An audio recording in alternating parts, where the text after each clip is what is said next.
그 친구들을 데리고 온 우리 자매님이 우리 매주 이렇게 하는데 라고 그렇게 얘기했다는 그런 소리를 들었습니다. 하나님이 열정적인데 우리가 어찌 열정적으로 하나님을 그렇게 예배하지 않을 수 있겠습니까? 제가 지난 만화임 찬양 예배 때 또 방언 받은 친구도 있었습니다. 처음으로 방언을 받고 또 오순절 마가의 다락방에 임한 성령의 역사가 강력하게 그분에게 임하는 것들을 봤습니다.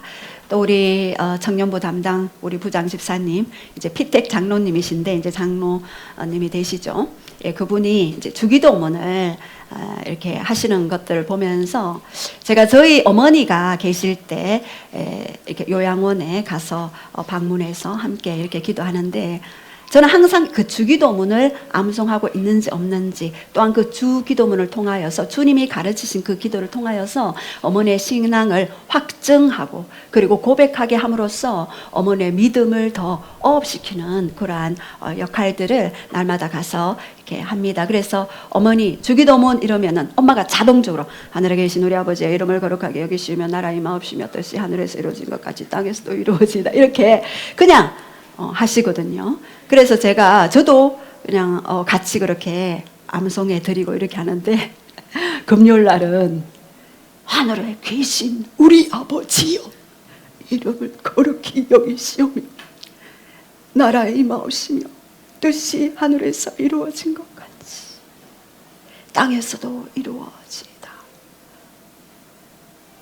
오죠. 성령님 오시죠. 제가 이렇게 뜨겁게 주기도문을 하시는 거 보면서 우리 어머니에게도 하늘에 계신 우리 아버지요 이렇게 뜨겁게 제가 지금 주기도문을 이렇게 하는데 뭔가 제 안에 이 뜨거운 불이 확 들어오는 게 느껴지고 그러한 부분들이 있었습니다. 그래서 제가 이 사도신경을 고백할 때도 항상 새롭게 처음으로 고백하는 신앙 고백처럼 항상 하나님 앞에 이렇게 드립니다. 우리 글로리교회 성도 여러분들도 항상 처음과 마지막으로 그렇게 하는 것처럼 주기도문과 그리고 사도신경을 또 암송하며 또 고백하며 그 고백이 우리의 삶의 고백으로 이어져 온 땅에 그리스도의 푸른 계절이 하나님의 나라 하나님의 통치가 킹덤이 이루어지는 그런 강력한 일들이 있기를 원합니다. 요즘 뉴스를 들어보면 또 이란과 또 이스라엘의 그런 전쟁이 있고요. 지금 중국 남부에 폭우가 쏟아져서 모든 그런 집이 다 침수가 되어지고 굉장히 힘든 그런 분들을 봤습니다. 이렇게 1961년도 이후에 역대 두 번째로 내리는 강력한 그런 폭우다라고 그렇게 이야기했습니다. 또 사막 기후인 중동의 두바이가 있는데요. 거기에는 비가 거의 안 와요. 1년에 거의 100mm 정도 폭우가 쏟아져요. 그래서 배수 시설조차 없는 그곳에 하루 만에 100mm 이상 넘는 그 두바이에 폭우와 강풍이 쏟아져 가지고 모든 건물이 모스크 사원이 다 잠기고 그리고 그곳에 있는 공항이 물에 잠기는 뉴스를 보니까 그 예쁜 스포츠카들이 물에 둥둥 떠다녀요. 야, 그 스포츠카 얼마나 아끼고 매일 닦고 반짝반짝 닦고 청소하고 그렇게 하겠습니까?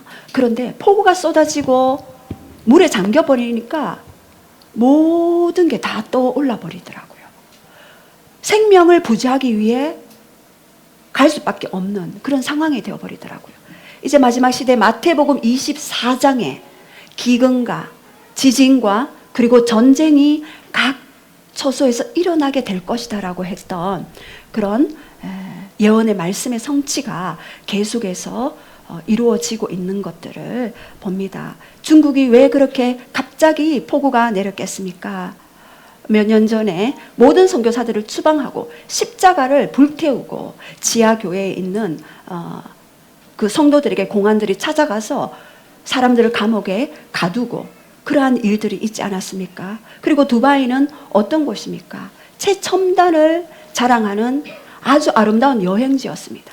그런데 인간이 그렇게 추구하고 쌓았던 모든 바벨탑들이 다 무너지는 것들을 보았습니다. 그것들을 보면서 오늘 이 시대를 살아가면서 우리가 더욱더 그리스도의 형상으로 닮아가며 그분을 갈망하며 기다리며 나아가는 우리가 되어야 되겠다라는 그런 생각을 했습니다.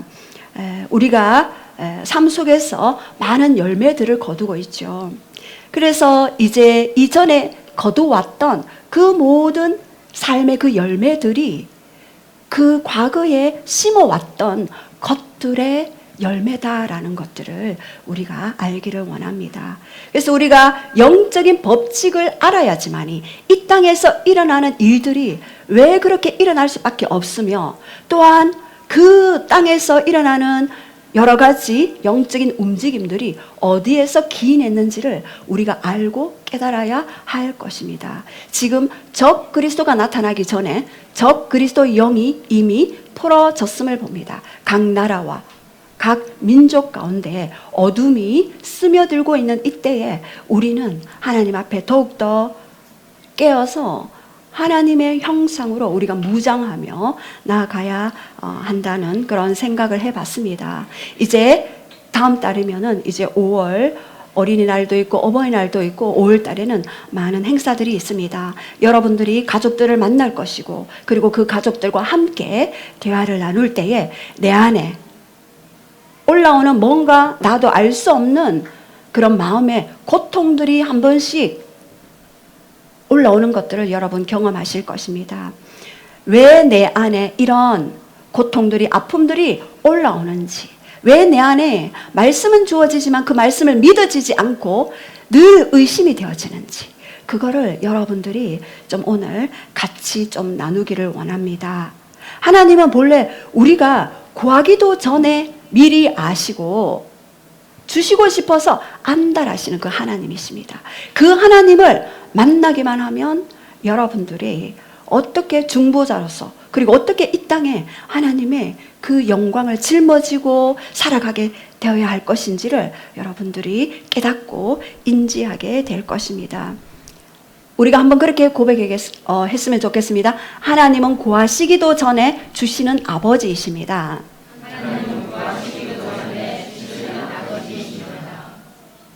믿어지십니까? 아멘 하셨네요. 예, 제가 분명히 봤습니다. 예, 구하시기도 전에 주시는 아버지이십니다. 자, 그런데 이 땅에 5가지 제가 법칙에 대해서 여러분들과 좀 나누기를 원하는데요. 이 법칙만 여러분들이 잘 알고 있어도 여러분의 삶에 어떻게 장애물이 만났을 때 돌파할 것인지, 그리고 내 안에 하나님의 임재가 더 깊이 찾아오기를 원하지만 뭔가 더 깊이 찾아오실 수 없는 그런 하나님의 딜레마, 역설들을 보게 될 것입니다.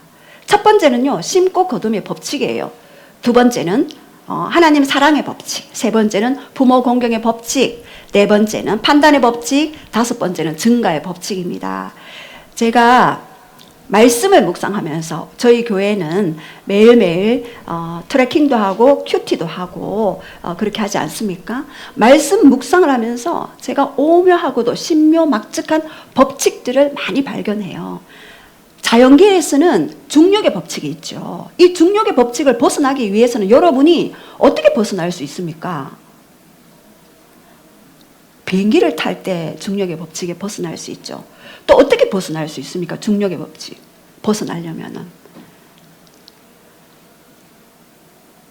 죽어야 됩니다. 죽어야지만이 이 중력의 법칙을 벗어날 수가 있는 것입니다. 그렇다면 영계에서도 이런 법칙을 따라 움직여져요. 그래서 여러분들이 이 법칙만 잘 아신다면 내가 왜 이런 삶의 패턴들, 나는 여기서 벗어나고 싶지만 벗어날 수 없는 그러한 경관진들을 끊고 회복될 수 있는 그 치유의 길로 갈 수 있는 그 길들이 있다는 것들을 알기를 원합니다. 그래서 첫 번째, 신고 거둠의 법칙, 우리 갈라디아서 6장 7절 8절 다 함께 선포하시겠습니다. 시작. 스스로 속이지 말라. 하나님은 업신여김을 받지 아니하시나니 사람이 무엇으로 심든지 그대로 거두리라. 자기의 육체를 위하여 심는 자는 육체로부터 썩어질 것을 거두고 성령을 위하여 심는 자는 성령으로부터 영생을 거두리라. 예, 우리 공동 번역에 우리 한번 선포하시겠습니다. 시작. 잘못 생각하지 마십시오. 하나님은 조롱을 받으실 분이 아닙니다.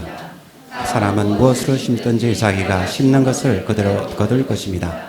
자기 육체에 심는 사람은 육체에게서 멸망을 거두겠지만 성령에 심는 자는 성령으로부터 영원한 생명을 거둡니다. 예, 여기서 스스로 속이지 말라. 여기서 보면은 잘못 생각하지 마십시오라고 그렇게 되어 있습니다. 우리의 잘못된 생각이 우리의 삶을 드라이빙, 이끌어가게 됩니다. 우리의 그런 잘못된 생각들을 어떻게 이것들이 형성해 왔으며 치유할 것인가 여러분들 잘 보시기 바랍니다. 저도 이 스스로 속는 일들이 많았습니다. 그래서 이전에 예수님을 믿기 전의 삶은 너무나 고통과 눈을 뜨기가 싫었습니다. 그 하루가 너무나 길었습니다. 그러나 이러한 법칙을 깨닫고 회복하고 난 이후에는 이 하루가 너무나 짧은 시간이었고 그리고 그 비밀들을 알게 되었습니다. 과거에 심은 것들을 오늘 거두게 됩니다. 그리고 오늘 심은 것을 미래에 거두게 됩니다. 예수님이 농사의 비유를 잘 말씀해 주셨죠. 항상 예수님이 비유를 말씀하실 때는 이 땅에 보이는 사물 그리고 보이는 그런 법칙을 통해서 예수님은 항상 비유를 통해서 말씀해 주셨습니다. 그래서 듣기는 들어도 보지 못하고 보기는 보아도 알지 못하는 내 백성들이 돌이켜 깨닫지 못하게 하려 함이라. 이사야서에 알쏭달쏭한 말씀을 하셨죠. 왜 그럴까요? 이것은 성령을 통해서 영의 눈이 뜨인 자만이 볼 수 있는 법칙이기 때문입니다. 여기서 육체로 심는 자는 멸망을 거둔다라고 이야기했습니다. 저 예전에 육체로, 여기는 육체는요, 육의 소욕을 이야기합니다. 육의 소욕을 따라 이끄는 대로 생각하고 이끄는 대로 보고 이끄는 대로 만나고 이러한 것들이 멸망을 가져오는데요. 이것은 어린 시절에 상처를 받았거나 태아기 때에 그 아픔과 고통을 받았거나 이러한 것들을 통해서 형성되어집니다. 이것을 내 자의로 스스로 끊기는 너무나도 힘든 여정들이 있습니다. 그런데 여기서 성령으로 심는 자는 영생을 거둔다고 그랬습니다. 그리고 생명을 거둔다고 말씀하셨습니다. 거둠은 여러 형태들이 있죠. 예를 들어서 재정을 심으면 재정이 납니다.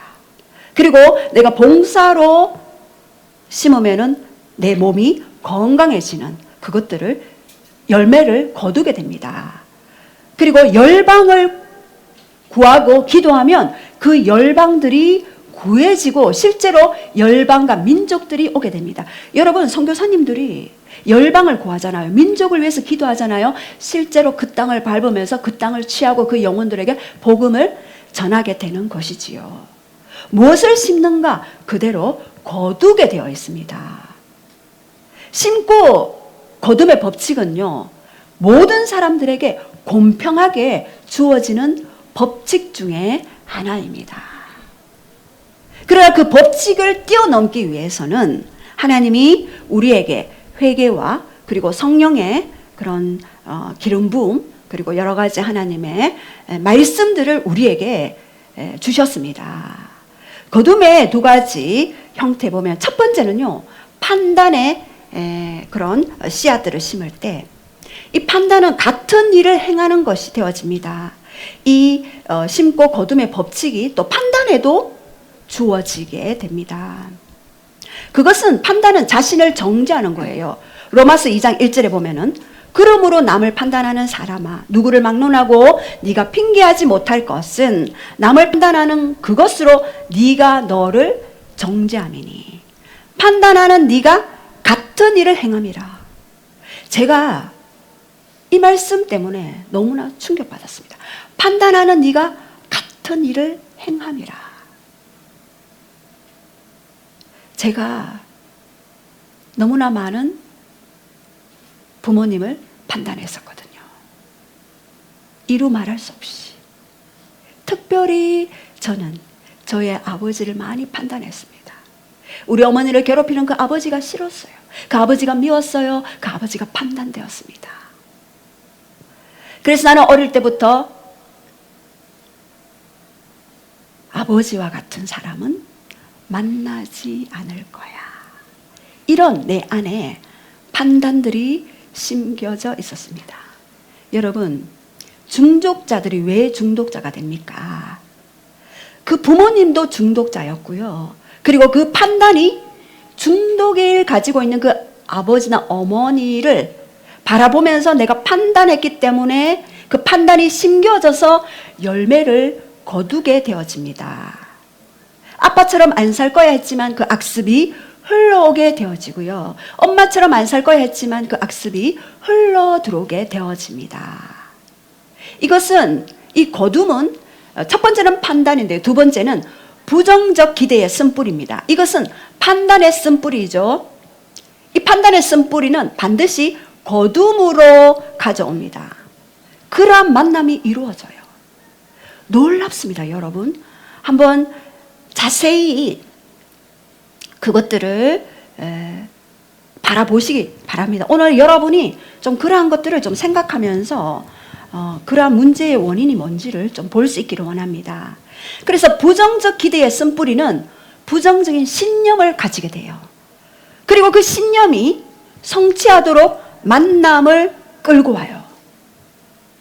반드시 여러분들이 결혼하기 전이라면 이러한 것들을 알고 끊어내시기 바랍니다. 이것이 삶의 패턴을 가지고 옵니다. 많은 사람들이 고통을 호소하면서 저에게 사역을 받으러 오십니다. 그런데 보면은 다 이런 데 다 걸려 있는 것입니다.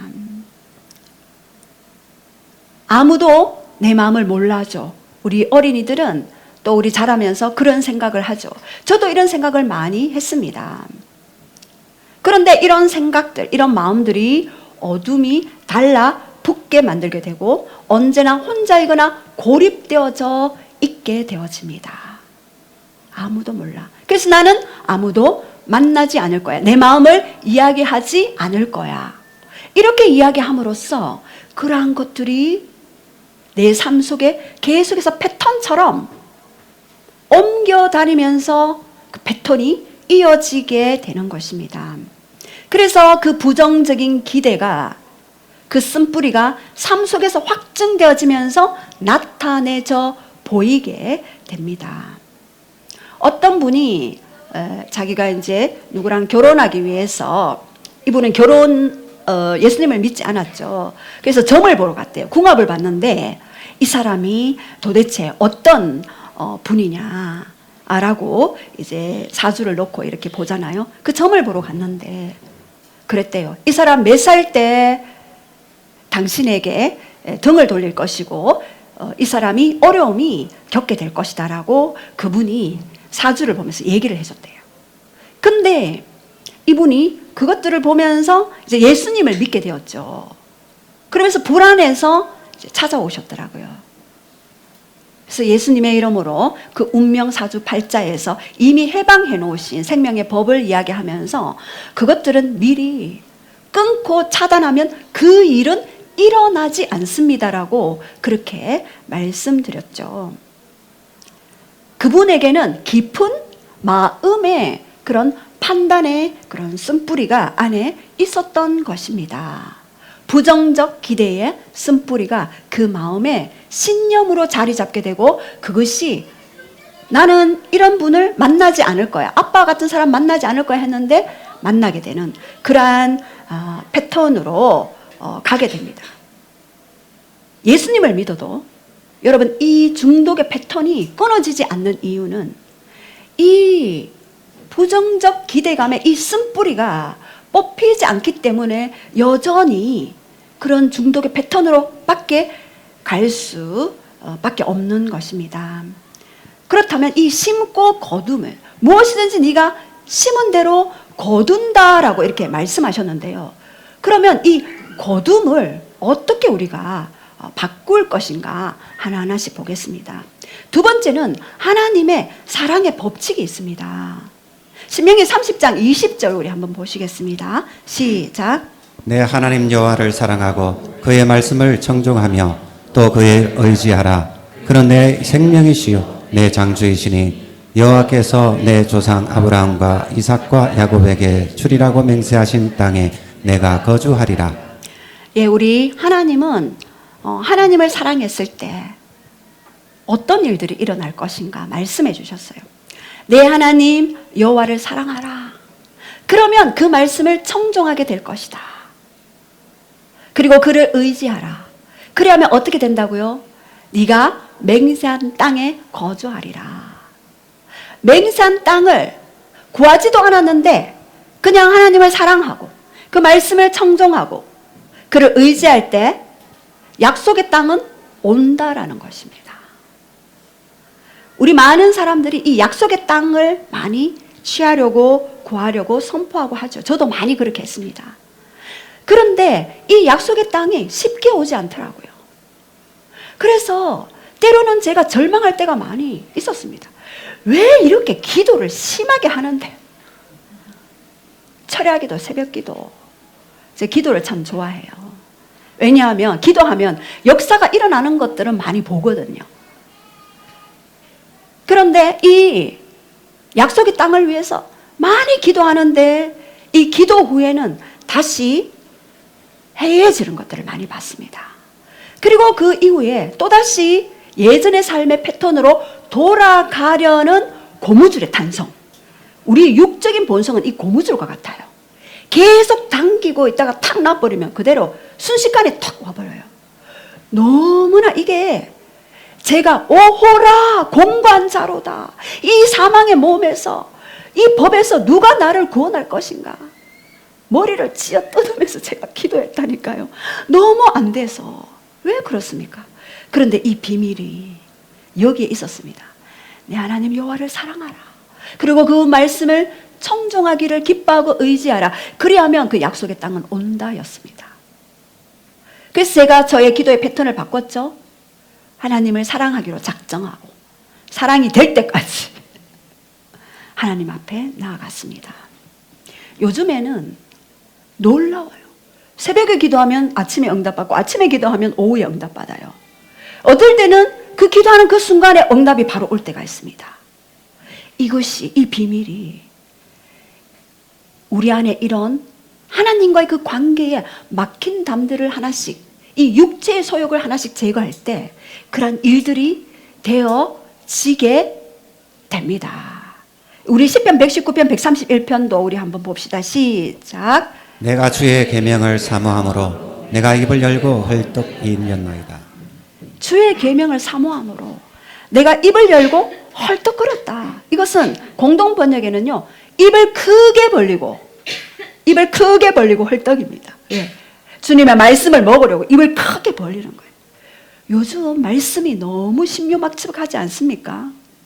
제가 이번 주에 큐티하면서 머리를 치고 가슴을 치고 너무 좋아서 그 이스라엘 12지파에게 부어주시려는 하나님의 그 축복이 이것도 좋고 저것도 좋고 다 내 거야. 다 취하고 심지어는 장자 루벤 소모와 통강까지 했는데 하나님이 심판이야 이러지 아니하시고 그 작은 수로 출발했던 이 루벤에게도 너에게 수가 많게 하겠고 하나님의 자비를 베푸시는 것들을 봤습니다. 여러분 성막문에서 성막들에서 성소에서 지성소 가장 깊은 곳에 뭐가 있습니까? 언약궤가 있죠. 언약궤 위에 뭐가 있습니까? 속죄소가 있죠. 이 속죄소의 또 다른 이름은요 mercy seat입니다. 뭡니까? 자비의 자리.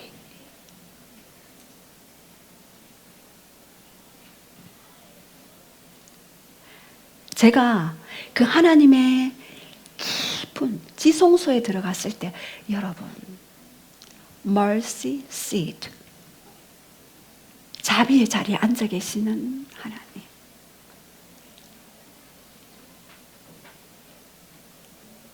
제가 그것을 보면서 이야, 지성소에 들어가야 할 이 묘미가 바로 이거다. 자비를 주시려고 기다리고 계신 하나님,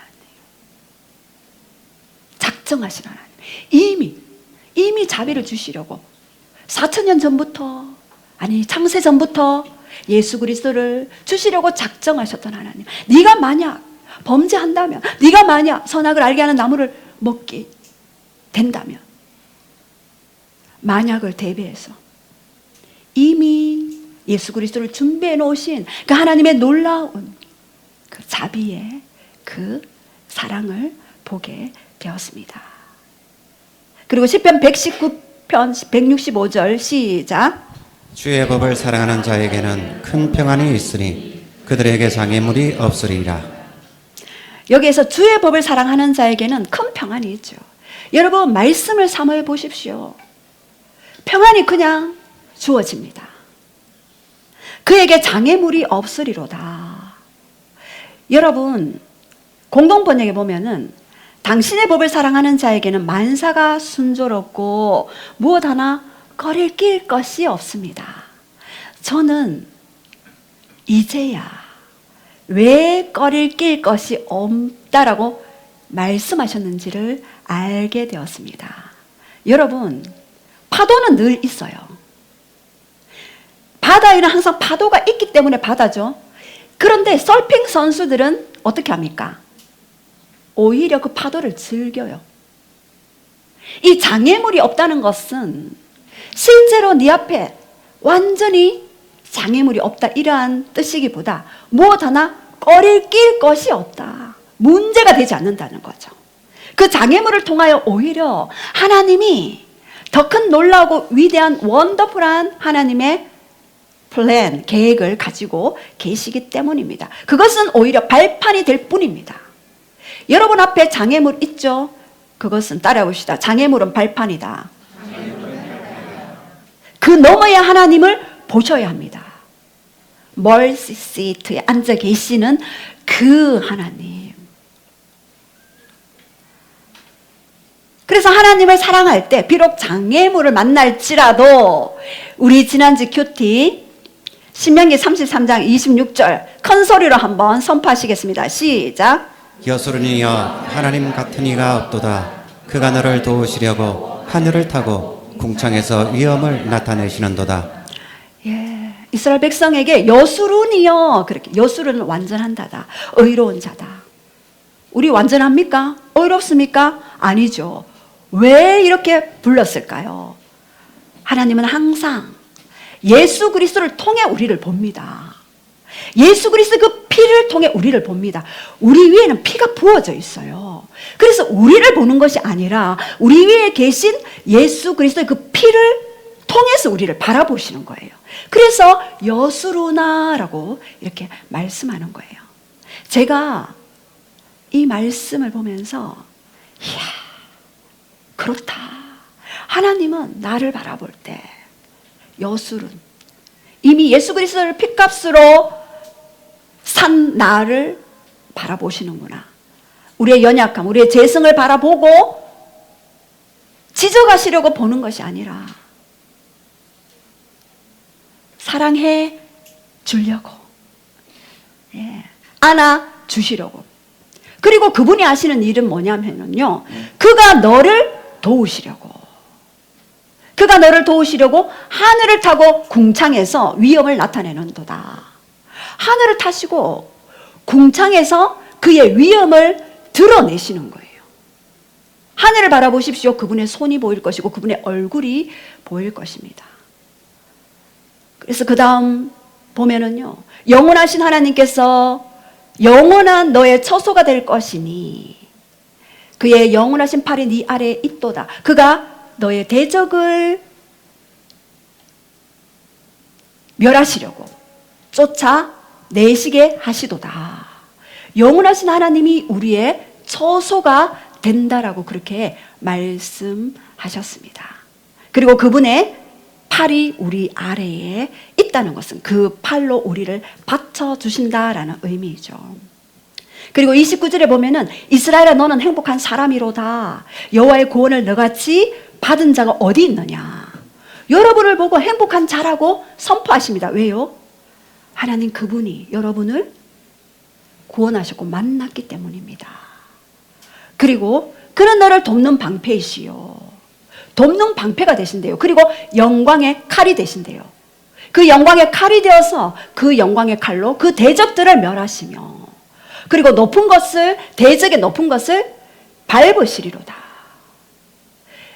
여러분이 이 말씀을 가지고 기도에 들어갔을 때 실제로 영광의 칼로 제가 지난주에 이 말씀으로 어떤 고통당하는 분을 위해서 중보했어요. 그리고 영광의 칼로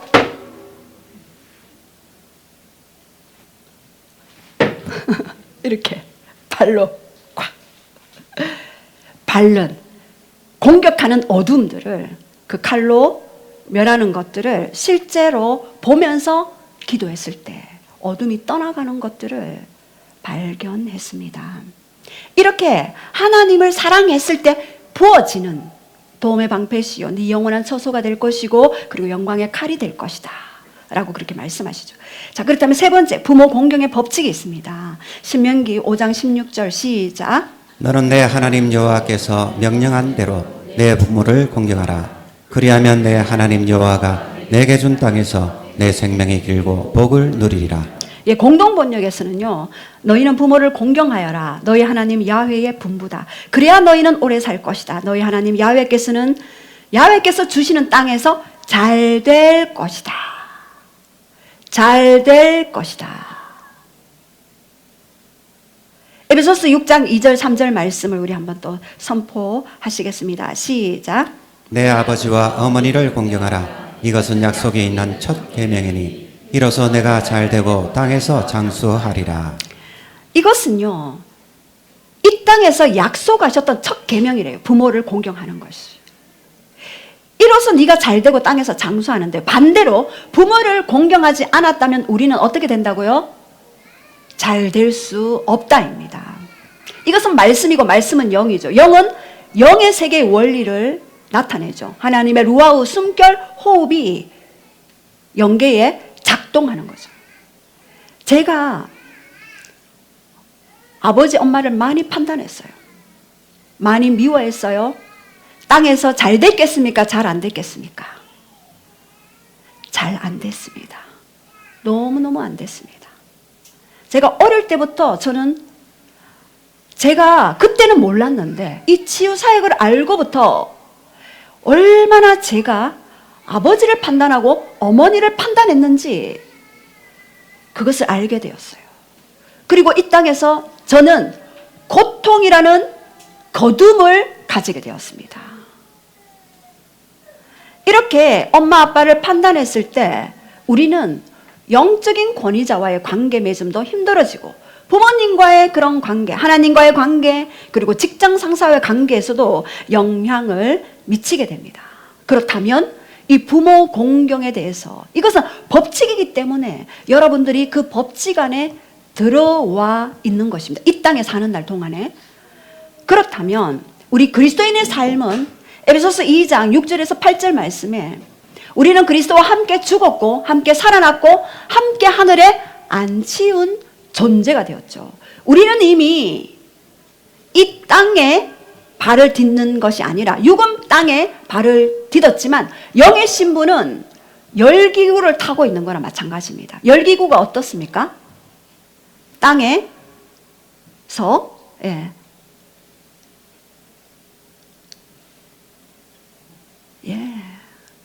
땅의 영향력을 받지 않는다는 거죠. 이렇게 우리가 부모 공경의 그 법칙이 있다는 것을 알고 나중에 그 부분을 해결하기를 원합니다. 그리고 네 번째 판단의 법칙이 있습니다. 마태복음 7장 1절 2절 시작. 비판을 받지 아니하려거든 비판하지 말라. 너희가 비판하는 그 비판으로 너희가 비판을 받을 것이요 너희가 헤아리는 그 헤아림으로 너희가 헤아림을 받을 것이니라. 여기서 비판을 받지 아니하려거든 비판하지 말라. 여기서 공동 번역에서는요. 남을 판단하지 마라. 그러면 너희도 판단받지 않을 것이다. 남을 판단하는 대로 너희도 하나님의 심판을 받을 것이고 남을 저울질하는 대로 너희도 저울질 당할 것이다. 이 판단은요, 부메랑 원칙에 의해서 반드시 돌아오게 되어 있습니다. 말씀이기 때문에 그렇습니다. 부정적인 기대감은 반드시 그 환경을 끌고 오게 되는 것입니다. 그렇다면 이 판단하는 것을 통해서 왜 그렇게 되어지는지, 첫 번째, 남을 판단하는 방식으로 남이 우리를 대할 것을 부정적으로 기대하는 것이 되어집니다. 이것은 뭐냐면 과거에 받은 상처를 그대로 다른 사람이 또 우리에게 상처를 주도록 유도한다는 거죠. 유도. 제가 너무 놀랐어요. 아버지는 다혈질적이었어요. 그래서 저는 다혈질적인 사람은 내가 안 만날 거야, 내 인생에. 이렇게 그렇게 했습니다. 저희 사부님은 너무나 온순한 사람이죠. 너무 순한 사람이에요. 저희 어머니가 너무나 순하신 분이거든요. 근데 저희 시아버님은 약간 그런 다혈질적인 부분이 계셨어요. 그런데 나중에 제가 하나님을 알고 이런 치유의 원리를 알고 보니까 아버지를 내가 그런 사람 안 만날 거야, 싫어라고 했던 그 마음을 가지고 있으니 사부님이 잘하는데도 불구하고 저는 자꾸 잔소리를 하고 싶어지는 거예요. 그래서 이 잔소리를 통해서 사람의 화를 돋우는. 이야, 아니 이거 진실입니다. 제가 그것을 발견했어요. 이거 위대한 발견이지 않습니까? 맞아요. 제가 그 화를 돋았어요. 와. 그래서 이거 너무 위대한 발견이다. 사부님이 화내고 싶어서 화내는 게 아니고 제가 잔소리 가작가작 해가지고 그 돋아서 내는 거다는 것들을 제가 발견하고는 그 부분에 대해서 왜 그러면 제가 그렇게 할 수밖에 없습니까? 왜 잔소리가 나올 수밖에 없습니까? 그것은 불안해서 그런 거거든요. 앞으로 일어날 일에 대해서 최악을 항상 생각하는 거예요. 기대하는 거예요. 그래서 그들로 하여금 그 부정적인 일들을 하게끔 당기는 거예요.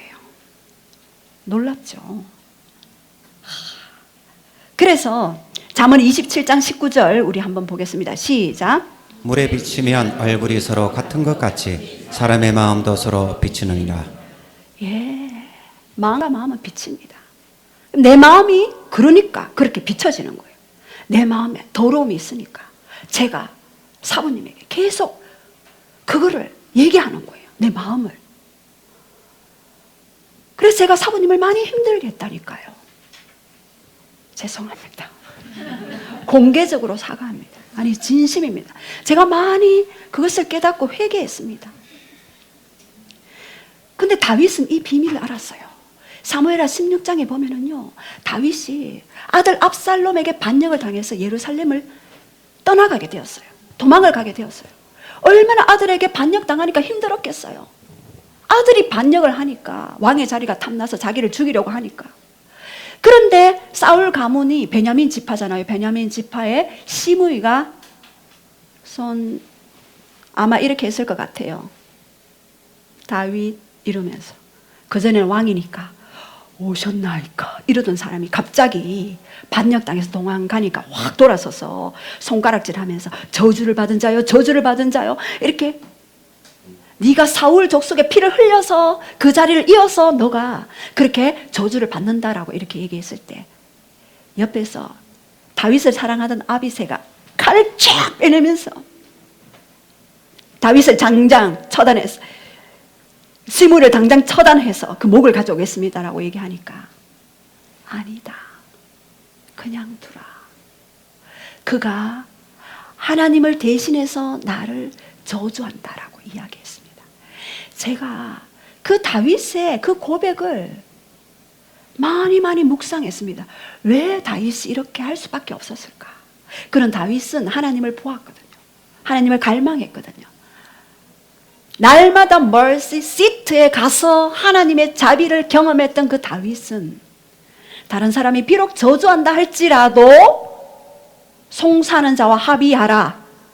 자기를 향해서 비난하고 송사하는 자, 변명하는 순간 끝나는 거예요. 그 가정도 끝나고 가문도 끝나고 공동체도 끝나는 거예요.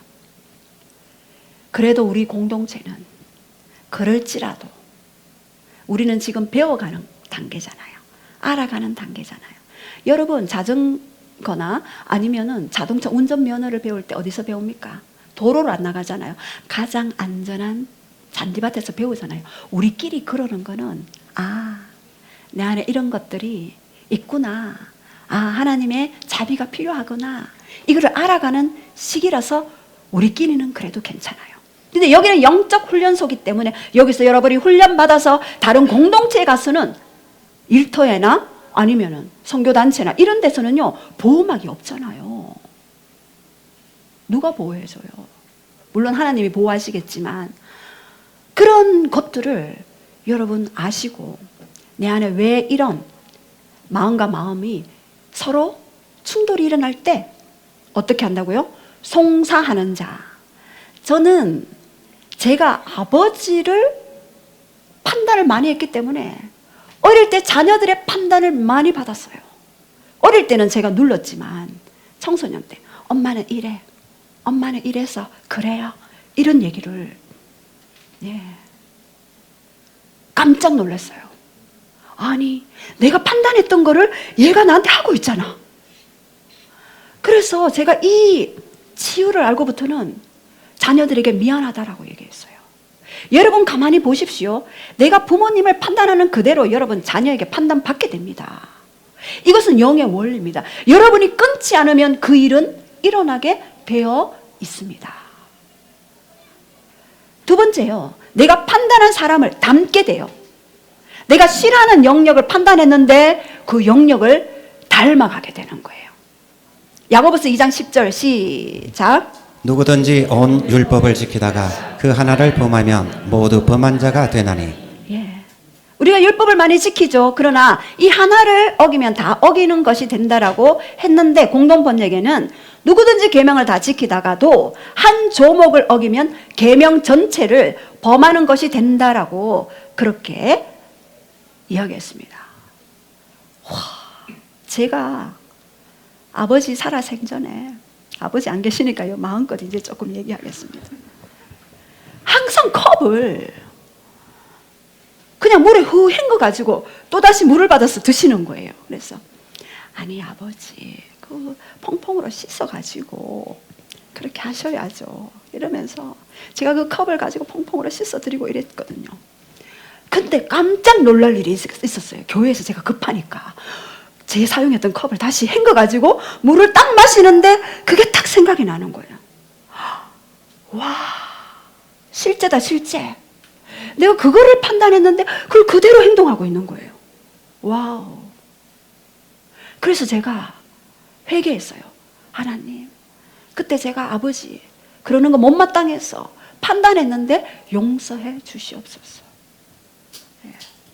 그래서 요즘엔 퐁퐁해서 씻어가지고 마시고 있습니다. 가끔은 그냥 마시지만 바쁘면 그냥 마십니다. 이렇게 닮아가는, 판단하는 그것을 닮아가는 것이 너무나 놀라워요. 그리고 용서하지 않으면 용서받지 못합니다. 마태복음 6장 15절에도 시작. 너희가 사람의 잘못을 용서하지 아니하면 너희 아버지께서도 너희 잘못을 용서하지 아니하시리라.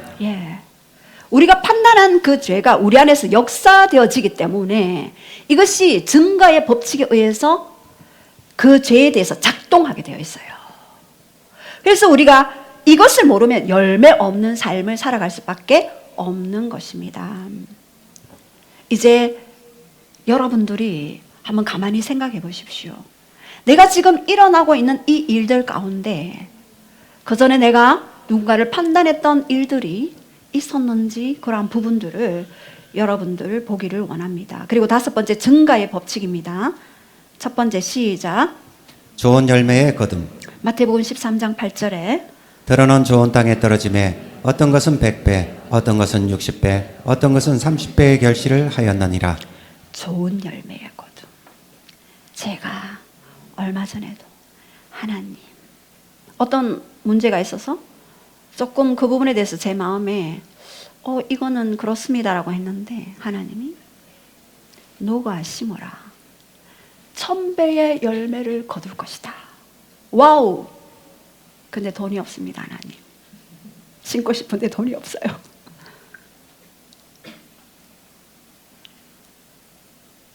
이름도 몰라요. 아무도 모르는 사람이 전화 왔어요. 이름은 알지요. 전화가 왔어요. 감동이 있는데 붙인다는 거예요.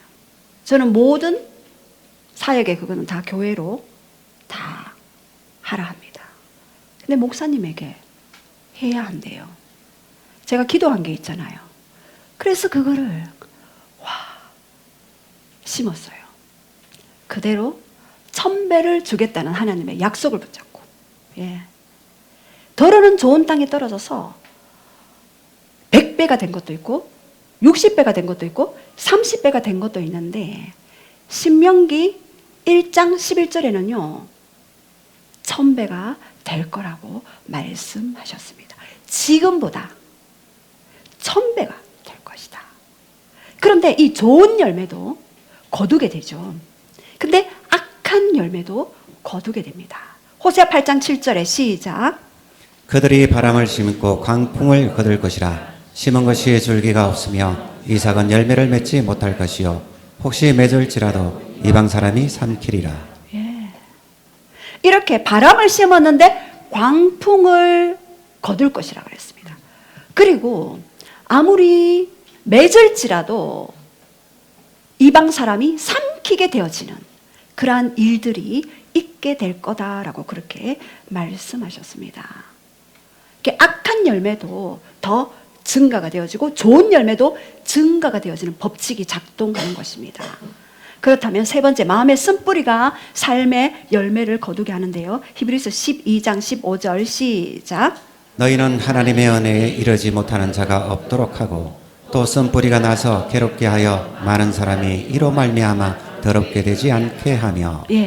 여기에서 쓴뿌리가 공동 번역에는요 독초가 라고 해석되어 있습니다. 이 독초는요 하나님의 은혜를 받지 못하도록 내 마음을 계속해서 굳어버리게 하고 내 마음을 계속해서 닫혀버리게 하는 것입니다. 은혜를 받아도 나가는 순간 소멸해버리는 이런 일들이 있습니다. 그래서 그 독초를 반드시 여러분 제거하셔야 합니다. 왜냐하면 이 쓴뿌리의 독초는요 죄성의 구조를 만들게 돼요. 죄를 지을 수밖에 없는 구조를 만들고 그 뿌리를 만들기 때문에 그 뿌리를 뽑아내야 하는 것입니다. 우리 육신의 생각과 육신의 그 모든 들어지는 관념들이 감정을 만들어내고 이 감정이 외로움의 감정, 이 감정이 습관을 만들어내고 이것이 중독으로 이어지고 관계 중독, 성 중독, 로맨스 중독, 게임 중독, 일 중독 이러한 것들로 이어지게 되는 것입니다. 그래서 중독을 치료하기 위해서는 반드시 이 독초를 제거해야 하는 것입니다. 여러분에게 더 깊이 얘기하고 싶은 게 많지만 오늘 이 5가지 법칙을 보면서 내가 이 법칙에 벗어나는 것이 뭐가 있는지를 여러분 하나하나 보시기 바랍니다. 땅에 영향을 미치는 영계의 법칙 5가지. 첫 번째, 심고 거둠의 법칙. 두 번째, 하나님의 사랑의 법칙. 세 번째, 부모 공경의 법칙. 네 번째, 판단의 법칙. 5번째, 증가의 법칙. 그렇다면 우리가 기도, prayer, 첫 번째 회개 기도를 한번 지금 마음을 가다듬고요. 자, 천천히 한번 읽어봅시다. 시작. 예수님, 하나님을 사랑하지 못했던 연약함들, 말씀에 청정하지 못했던 영역들, 부모님을 공경하지 못하고 다른 사람을 판단함으로 내 삶에 쓴 열매를 맺었던 것들을 회개합니다. 내 삶에 들어온 하나님적이지 않은 영역들을 죽게 드리며 회개합니다. 저의 삶에 판단 일으키는 쓴뿌리로부터 온전히 치유받기를 간구합니다. 과거에 판단했던 자들, 하나님을 판단, 부모님을 판단, 이웃을 판단을 용서하고 자유로워지기를 선언합니다. 여러분이 선언을 해야지만이 다음 세대 후손들이 그것을 똑같이 이어가지 않습니다. 여러분 여성분이라면 내 같은 며느리가 그 가정에 들어온다면 어떻겠습니까? 한번 생각해 보십시오. 저는 그 생각 많이 했습니다. 만약에 남성분이라면 내 같은 사위가 들어온다면 어떻게 할 것입니까? 그거를 한번 생각해 보십시오. 이렇게 그렇게 해야지만이 이 회개를 통해서 그 영적인 고리의 법칙들이 끊어지고 하나님의 온전한 사랑과 그 기름 부음이 흘러오게 되어지는 것입니다. 또 두 번째 견책. 견책은 꾸짖다, 몰아내다, 견책하다죠. rebuke. 자, 우리 한번 선포하시겠습니다. 시작. 나는 예수님의 보혈로 내 삶으로부터 거역의 영, 불순종의 영, 판단의 영, 그리고 용서함의 원수들을 견책하고 꾸짖습니다. 나는 나의 거역의 삶을 꾸짖으며 이러한 삶과 그것이 주는 거짓으로부터 멀어지기로 선택하나이다. 예, 반드시 회개하고는 그 영을 꾸짖기 바랍니다. 자, 그렇다면 받아들임, receive. 시작. 예수님, 나는 당신의 용서함을, 당신의 십자가 희생을 받아들입니다. 주님은 내 죄를 위해 그리고 내 자유를 위해 대속하셨습니다. 나는 이 문제들로부터 완전히 자유함을 받았습니다. 예, 완전히 자유함을 받았는 것들을 선포하시고, 자, replace, 대체, 말씀으로 대체합니다. 시작. 나는 나와 내 삶 속에 용서하시는 하나님의 말씀을 믿습니다.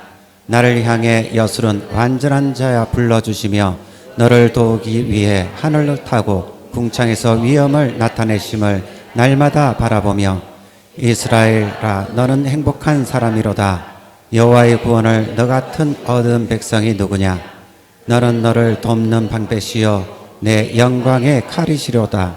내 대적이 내게 복종하기 내가 그들의 지역과 열방의 경관진에 높은 곳을 밟으리로다. 그 말씀을 내 삶에 대체합니다. 예, 이제 여러분이 회개와 그리고 우리 기도 좀 준비해 주시고 또 대체 꾸짖고 그리고 받아들이고 대체하는 것들을 우리가 좀 했습니다.